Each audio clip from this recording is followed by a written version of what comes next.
може да рече некој дека верува во Бога, а притоа не се моли и не чита Библија. Не може некој да се нарече христијанин ако не го следи Христос и ако не се покорува на неговите зборови. Јас сум Ана, а ова е клуч. Клуч од фиоката која никој не ја отвара. Денеска во овој клуч сум заедно со Симона Шошолчева, која што е дипломиран економист и специјалист по финансии, сопруга, мајка на 2 деца и член во Христијанската црква Блага вест во Република Македонија, и со Кристина Димитриевска, која што е магистар по економија, исто така сопруга, мајка на 2 деца и член во Христијанската црква Блага вест во Република Македонија. Па, драги мои, здраво, како сте и како се чувствувате за почеток? Здраво, благодариме за поканата, затоа што е навистина убаво да се биде во ово студио. Убава тема, но и убав наслов на самиот подкаст. Така, клуч. А темата за која што ќе збориме е силата на молитвата. Па, да почнеме. Има ли сила молитвата? Да. Секако. Искусено, потврдено. Така, за почеток сакам да ве прашам зошто да се молиме на Бога кога тој знае се што не е потребно? Зошто да се молиме на Бога кога тој знае се што ни е потребно? Тоа е многу убаво прашање, затоа што ние не само што треба да се молиме, туку Бог ни кажува, и нашиот Господ Исус Христос ни кажува дека ние треба да бараме. Зошто да бараме? Затоа што оној кој бара добива, а оној кој тропа ќе му се отвори.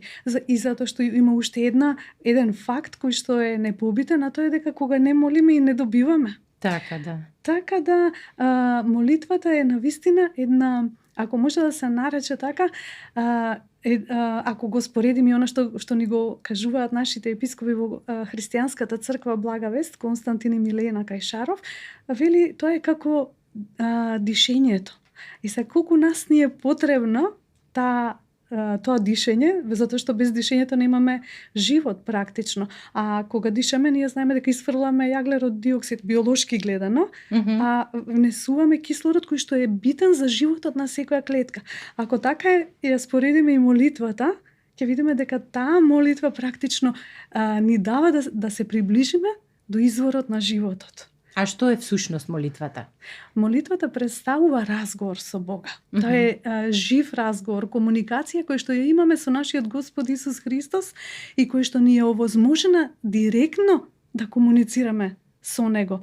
И таа комуникација практично, ако можеме да споменеме дека еврејскиот збор за молитва значи да го бакнуваш лицето на Господа. Замислете каква блискост е тоа. Затоа се вика и личен однос да си има со Господа. Таа е молитва во која што ние пристапуваме со вера и едноставно го излеваме она што го имаме во срцето, излеваме благодарност затоа што можеме да бидеме со оној кој што не создаде и да примаме од него, а што примаме? Примаме неговата љубов. И кога влегуваме во молитва, некогаш се случува и да сме гневни, и да сме лути, и да сме разочарани, некогаш дури и неправда да ни се случило и не сакаме дури некогаш да простиме, еве да кажам. Меѓутоа кога влегуваме во молитвата, ја чувствуваме и се излева во нас таа Божја љубов. И таа Божја љубов, како што го isфрламе јаглерод диоксидот кога дишеме и примаме кислород, таа Божја љубов ни го исчистува сето тоа и гневот во кој што сме го чувствували, едноставно ни дава и да простиме, и да се насмееме, и да се израдуваме, и ако е утринска, еве да кажеме, да го почнеме денот со една чистина, со една полетност, со инспиративност, која што навистина само Бог може да ја даде. Така, значи духовно-комуникативен процес со Бога, со јазикот на нашето срце, со една реченица. Така. Така. Зошто некои молитви Господ ги услишува, а други не? Еве тука јас ќе се надоврзам. Прво благодарност за поканата и можноста да сум дел овој подкаст. Зошто некои молитви ги услишува Бог, а некои не? Точно е тоа, дека не сите молитви се услишани. И Господ во неговото слово ни дава некои примери кога, кога нашата молитва не би била услишана. Една причина е ако не е насочена кон Господ Исус Христос. Во словото вика: се што ќе побарате во моје име, Верувајте како примивте и ќе ви биде. Значи Исус не повикува да бараме во негово име. Друг пример е ако се сомневаме додека се молиме, затоа што нели оној кој што се сомнева е како морски бран кога ветрот го издига и растура, таквиот човек нека не мисли дека ќе добие нешто од Господа. Исто така, ако немаме вистински мотив на срцето. Пример, ако се молиме само за да се покажеме пред другите луѓе дека сме побожни, ако се молиме со страв, со грижи, не со вера, не со благодарност, туку ако се молиме со жалење, со негодување, со незадоволство, значи ние веќе низ нашите усти, низ нашата молитва не протекува вера, туку протекува оплакување. Тоа е невера, тоа е сомнеш. Значи има повеќе причини. Исто така, ако редиме многу празни зборови, вика словото да не бидеме Исус, вика како оние народи кои што мислат дека заради многуте зборови ќе бидат послушани. Значи да не мислиме како кажеме многу зборови дека така ќе му годиме на Господ, па тогаш ќе ни ја слушни молитвата. Туку важно е молитвата да е со вера, да е од срце кажана, да е упатена кон Господ Исус Христос и со цврста увереност дека навистина Бог е верен на своите ветувања. Така. Спомна дека нели молитвата треба да биде насочена кон Господ Исус Христос. А што во оние ситуации? Затоа што луѓе има кои што се молат на одредени светци во име нели на некој светец. Ќе биде ли услишана тогаш молитвата? Ќе зборувам за она што е пишано во Словото. Значи во Словото се вели вака: еден е Бог и еден е посредник меѓу Бога и луѓето, човекот Христос Исус, кој се даде себе си за нас. Значи Исус Христос е оној што посредува помеѓу Бог и луѓето. Значи светците биле луѓе кои што му служеле на Бог, кои што действувале за Бог, кои што биле прогонувани за Бог, кои што биле мачени за Бог и кои што даваат пример како човек треба да му служи на Бог. И ние треба да ги почитуваме. Меѓутоа, кога се обраќаме кон Бога, начинот на кој што треба да пристапиме до Бог е преку неговиот син, а нашиот Господ Исус Христос. Како да се молиме и која е целта на молитвата?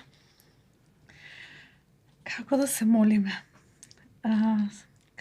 Пристапуваме со вера. Тоа е прво и основно, затоа што верата е она кој што го придвижува, ни дава една увереност дека она кој што Бог сака да ни го даде, а уверени сме затоа што преку непоимливо е да се зборува и за верата и за молитвата, ако го нема Божјото Слово, ако не ја читаме Библијата, ако не ги знаеме она што Бог го има како план за нас, затоа што Господ ние првен пред се осознаваме во Библијата дека многу не сака, дека сме сакани и ни го дава планот кој што го има за нас.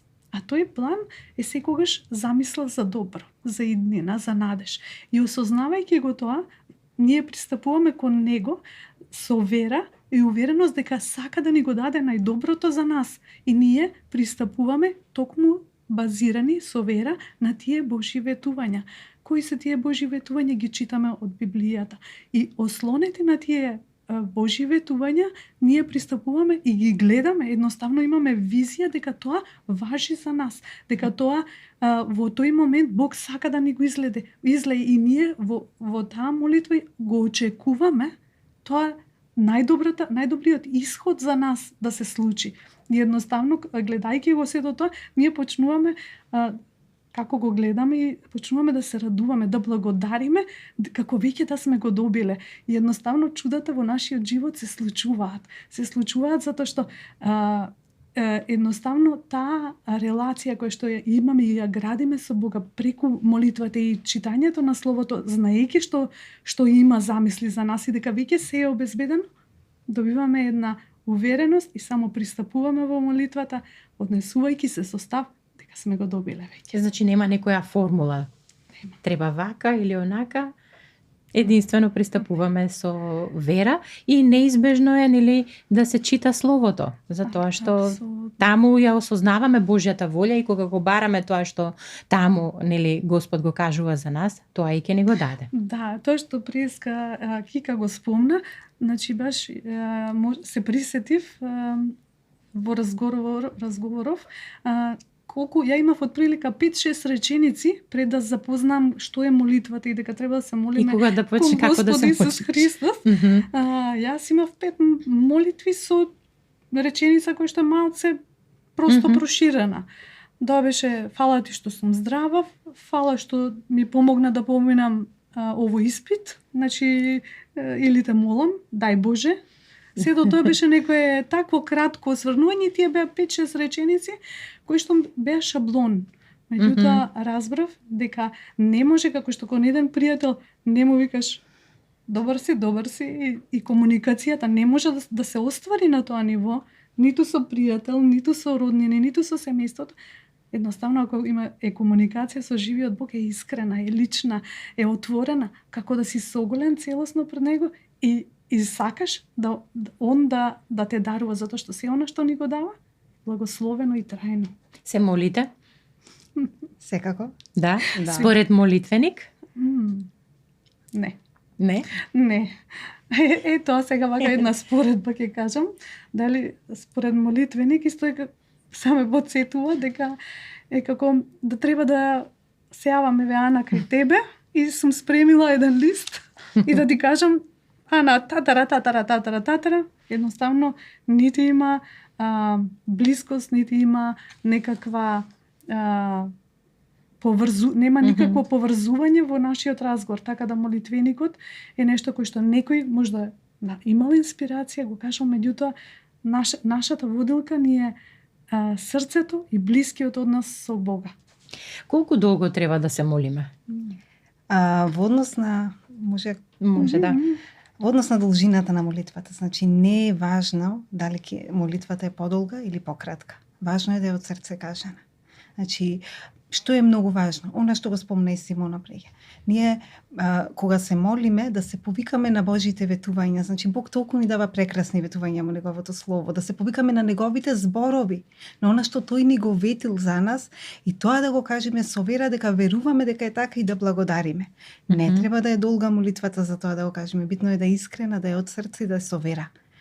Од друга страна па, Господ исто не повикува да бидеме упорни во молитвите. Значи, ако се молиме за нешто и не се остварило, не треба да се обесхрабруваме или да се повлекуваме. Туку едноставно сме упорни, да сме истрајни и да останеме уверени дека тоа ќе биде, затоа што му припаѓаме на Христос, затоа што Божите ветувања во Христос се да и амин, и Господ дека ја услишува молитвата. Така. Да. Какви се вашите молитви кон Бога? Барателни или благодарствени? Па, јас за мене можам да кажам дека молитвите кон Бога се благодарствени. Зошто? Затоа што Бог веќе се обезбедил за нас. Кога пристапуваш во молитва со вера, значи јас не викам Господе дај ми здравје. Туку знам дека денес сум здрава затоа што Тој веќе ми дал здравје. Јас викам ти благодарам Господе што сум здрава, што ме исцели преку Твоите рани. Значи знам дека тоа веќе е случено и затоа веќе сум во позиција да благодарам. А знам затоа што имам увереноста, затоа што Бог е верен на своите зборови, кои што се пишани во Неговото Слово. Вообичаено луѓето се молат кога имаат некој проблем. Сега, дали само тогаш треба да се молат? Ајде да разјасниме. Кога тоа беше некогаш и ние сме го практикувале, има проблем и тогаш помош ако може Господ да ни помогне. Меѓутоа, таа релација не е вистинска, не е искрена. Ако ние искрено пристапуваме кон верата, искрено пристапуваме кон Господ Исус Христос и делото кој што го изврши на крстот, уверени дека се е завршено, како што спомна Кика, дека сака да ни даде, не само да ги споделиме со Господ оние проблеми кои што ги имаме, него да дојдеме при Него и кога имаме и некои планови, кога имаме и некои копнежи, кога имаме некои стремежи, едноставно да споделиме она кој што го имаме со нас како со најдобар пријател, кој што не завидува, кој што не љубомори, едноставно го сака најдоброто, па дури и ќе добиеме совет за како да постапиме или насока. А оно кога имаме проблеми, навистина голем број луѓе сме сведоци дека го спомнуваат името Господ или Бог нека помогне, чекаме од него, но тоа не е вистински израз на верата, не е вистински израз на релацијата кој што еден христијанин ја гради за да има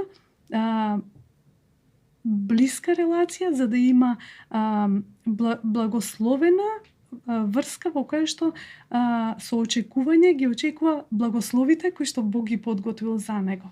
Така да не е прифатливо, не е вистински однос, затоа што проблемите доаѓаат, меѓутоа Исус, нашиот Господ Исус Христос е решението за се, за секоја ситуација.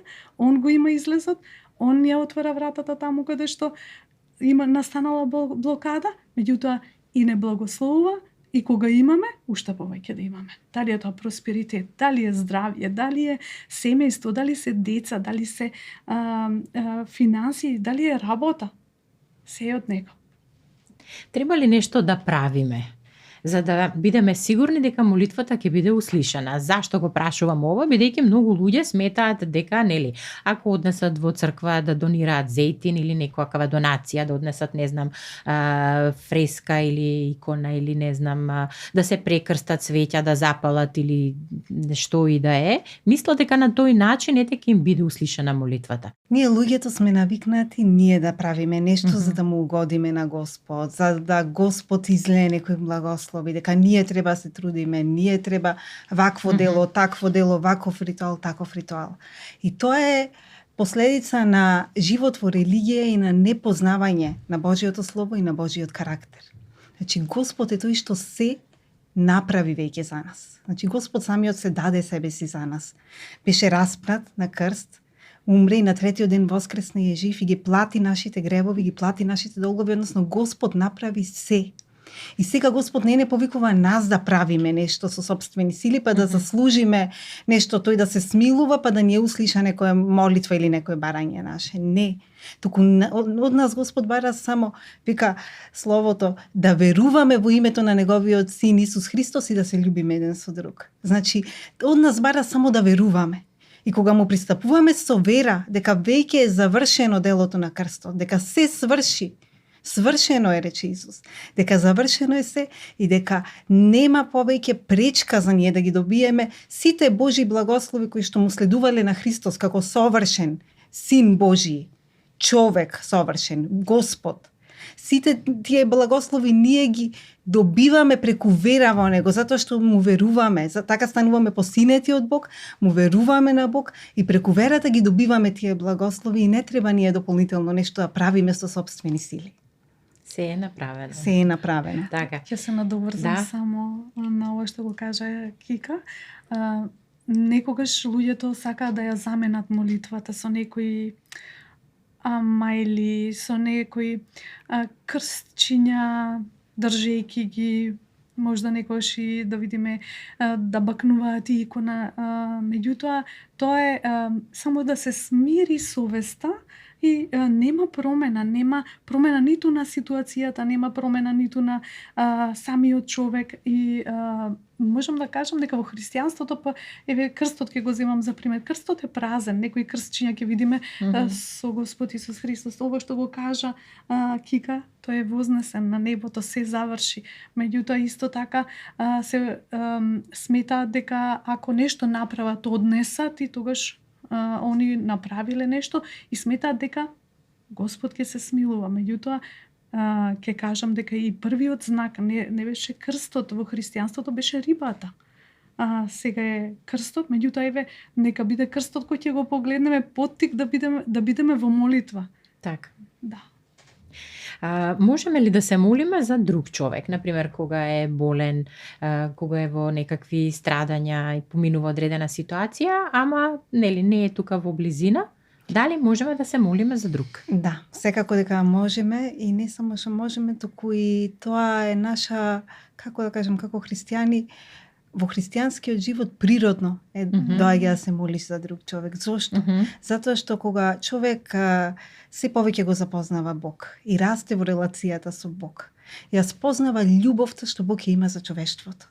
И кога внатрешно осознаваш колку Бог ги љуби луѓето, толку многу што се даде себе си за нив, едноставно имаш внатрешен поттик за да се помолиш за другите луѓе, за и тие да вкусат Божјата добрина, за и тие да вкусат од тие Божји благослови и милоста Божја да протекува низ нивните животи.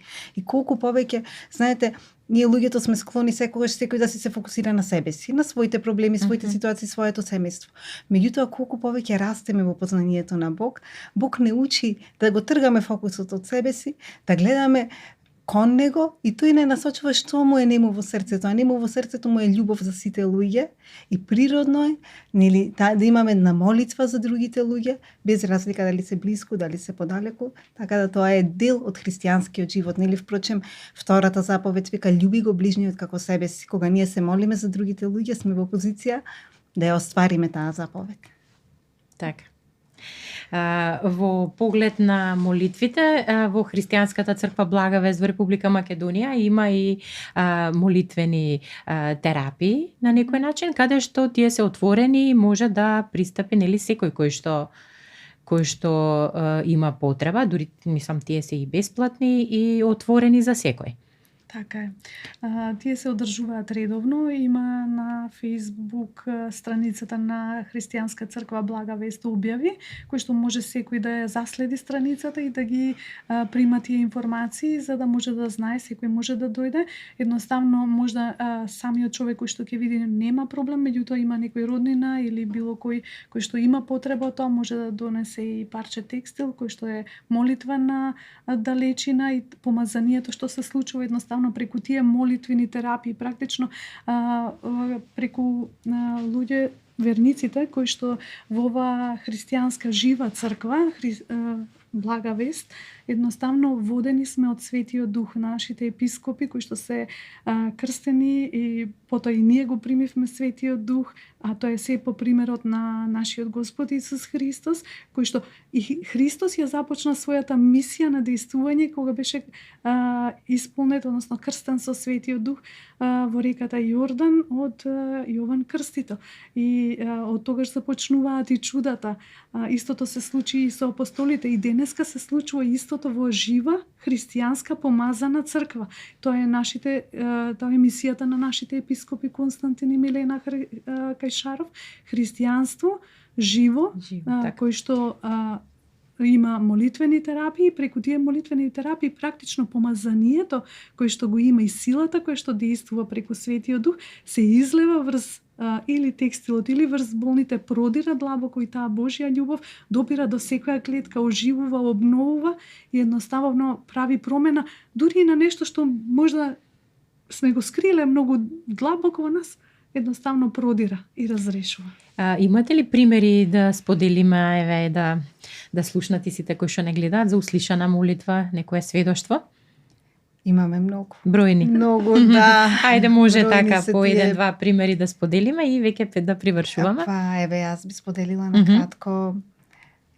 Еве, имав една ситуација со првото дете кога се роди. Значи, уште при самото раѓање имаше над десното колено се појави една како дамка црвена. Прашав на болница што е тоа, ми рекоа дека е белек. После тоа се зголемуваше, растеше. Нормално, јас како млада мајка, прво дете, бев многу загрижена. Значи, секое преоблекување на пелената, нели, го гледав тоа и беше се поголемо, се наполни со крв тој белек, што и да беше и нели ми правеше грижа. И го молев Господ, на почетокот може би неблагодарствено, туку повеќе нели онеј моментот што го спомнав со грижа. Се додека еден ден имавме во црквата имавме пост и бдење и во таа ситуација јас се помолив на Господ и толку доживеав мир, увереност дека се ќе биде добро, дека Господ веќе го исцелил. И во мене се смена нешто. И ова што го зборувам нели сега за молитвите, дека треба да се со благодарност и со увереност дека Господ ја услишува веќе јас не се молев на Господ за да помине тоа да се повлече. Знаев дека тоа ќе помине. Отидов на доктор, докторката ми кажа хемангиом, може да трае 100 години, може во школска возраст да се повлече 7-8 години може да треба, ако не па може естетска хирургија да се прави, тоа беше голем белек, не беше мало. Не знам, еве тука може и се гледа на сликите. Меѓутоа, како што се молев, јас знаев дека тоа е веќе разрешено и навистина Господ за 7-8 месеци од тој момент целосно хемангиомот се повлече и фала му и слава му на Господ Исус Христос за тоа. Навистина тоа беше сведоштво и за докторите кои што го гледаат, затоа што вообичаено треба многу подолг период за тоа. Меѓутоа за мене јас го имав таа увереност во срцето дека Господ действува и дека навистина Господ е верен на своите ветувања. Да, Симона, имаш да ни споделиш ти? Кога имаше исцелителна богослужба во црквата Христијанска црква Благовест и епископот Константин Кајшаров имаше исцелителна служба.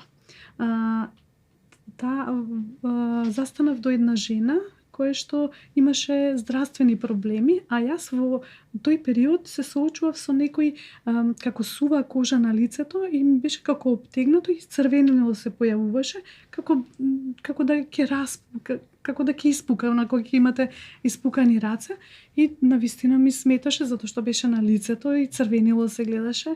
С какви не креми бев на лекар, ми препиша се што треба, меѓутоа воопшто немаше никаква реакција и само како што стоев и како за мене да ја зборуваше епископот молитвата и за жената која што стоеше тука и вели да си благословена со совршено здравје.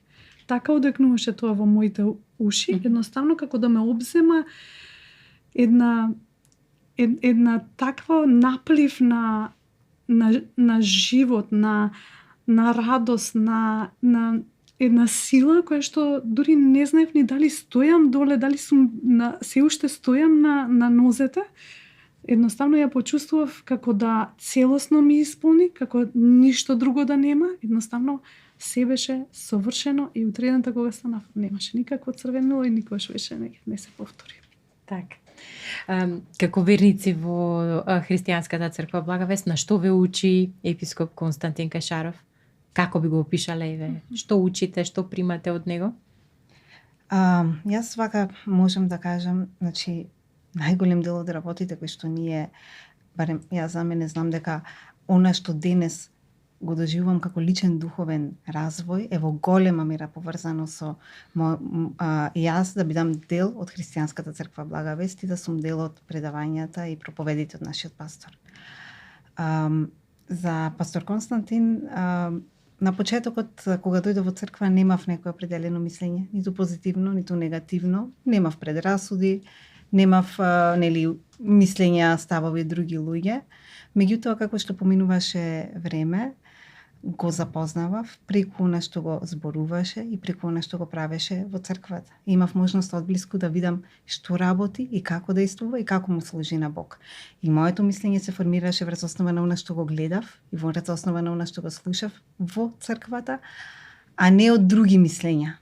И така бев растеретена од предрасуди и можам да кажам дека е пример за служител кој што му служи на Бог, на вистина.